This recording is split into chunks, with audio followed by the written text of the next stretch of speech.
Good morning world! Good morning everyone! Ito tayo.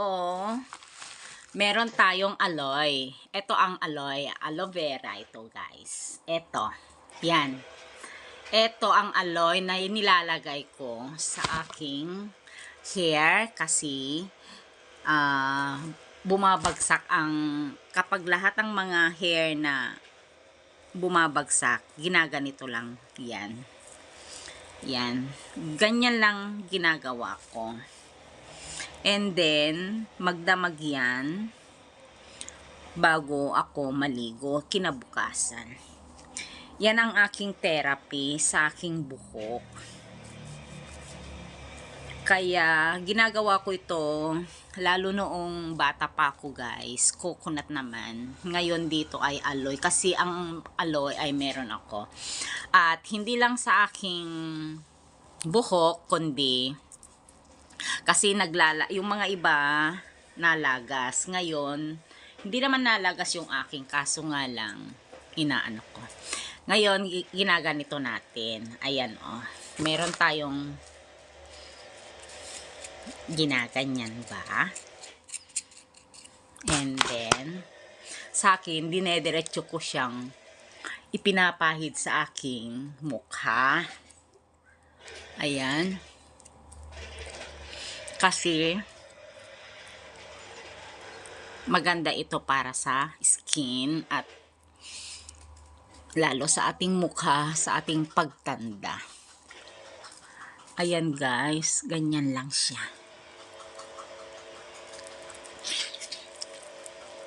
Diretso lang ako. Diretso lang ang ginagawa kong ganyan.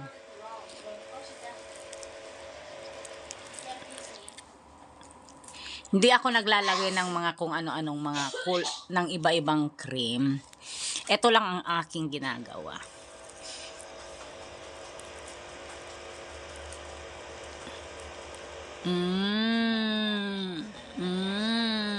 Oh. Huwag kayong matakot. Hindi siya nakakabulag. Ito ay ang kinakain pa at iniinom. So, etong ginagawa ko. Ayan siya, oh. Ganyan lang, guys. Para magiging beauty tayo lagi. Ayan.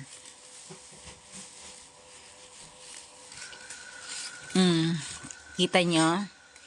Wala akong 53 years old na ako guys.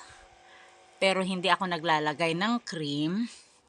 At ito ang nilalagay ko. And then, Vaseline ako. Vaseline Petroleum guys. Ayan. Nagkakaroon na tayo ng kulubot pero hindi siya madaling kukulubot ang mga skin natin.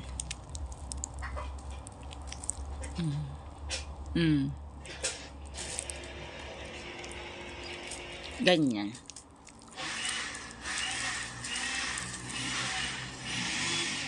Good morning guys.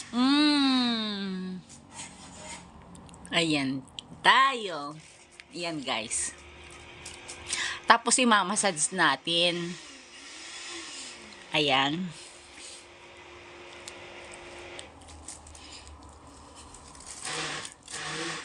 Massage natin para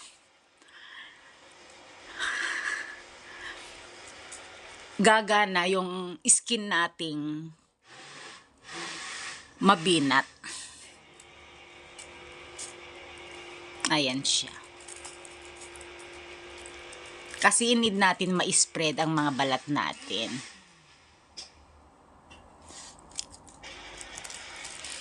Tapos ang ginagawa ko, mga ito, ganyan.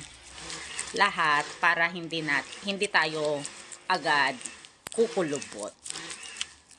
Yan lang guys. Ayan siya, oh. Ganyan ang ginagawa. Hindi na kailangan na yung ginagawa ng mga iba ay kinukuha nila yung jelly niya at ginagawa nila ng mga kung ano pang inilalagay.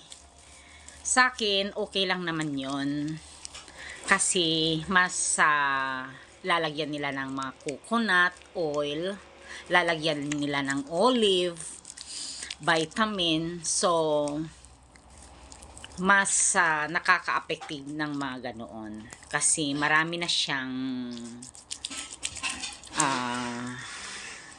kasama. Sa akin naman, di ko na kailangan, basta sipag lang ako magganito, ayos na ako. Pareho lang mga yon. So ganyan tayo guys. Kung masipag ka lang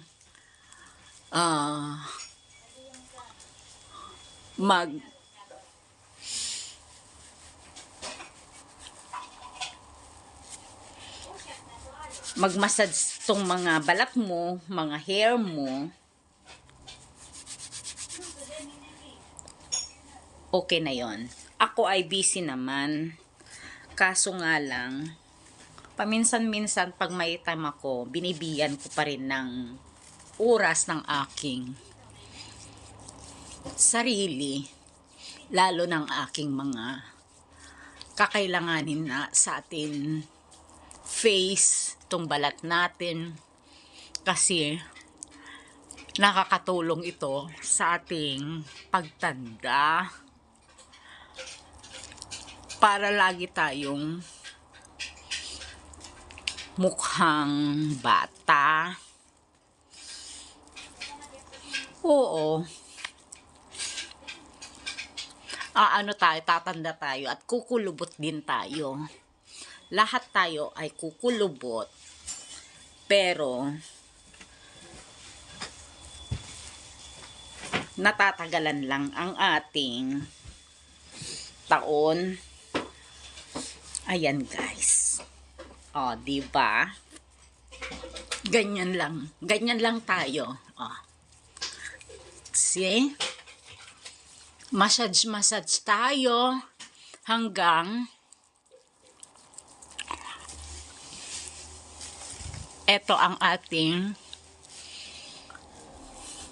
hindi natin kailangan bumili ng ating mga pangpaganda kasi yung mga aloe ay napaka ganda na para sa lahat. Ayan o. Basta masipag ka lang gumawa sa ayong sarili, nakasave ka pa rin ng pera mo. Kasi at eto ay pwede mong itanim lang sa inyong bahay, sa garden, at pag lumaki na, meron ka ng ginagamit. Ayan siya guys. Oh. See? Eto, kaya ako ay hindi na ako nagme-makeup guys kasi meron na aking tunay na skin beauty. Oh, nagkakakulubot tayo kasi 53 na ako. 54 na ako guys. Magpi-54 na ako itong darating na May. Pero ang aking balat, inaalagaan ko pa rin. So, natatagalan ng konting pagkukulubot sa aking pagtanda. Ayan. Pati ang buhok ay eto. Ganyan. Ganyan tayo guys. So, ayos ng aking eto lang ang katapat ng ating buhok at aking balat sa face. Diba? Aloy na tayo. Fatima Love Travel guys. face my page, follow my page, Fatima Love Travel, and my YouTube. Thank you. I love you all.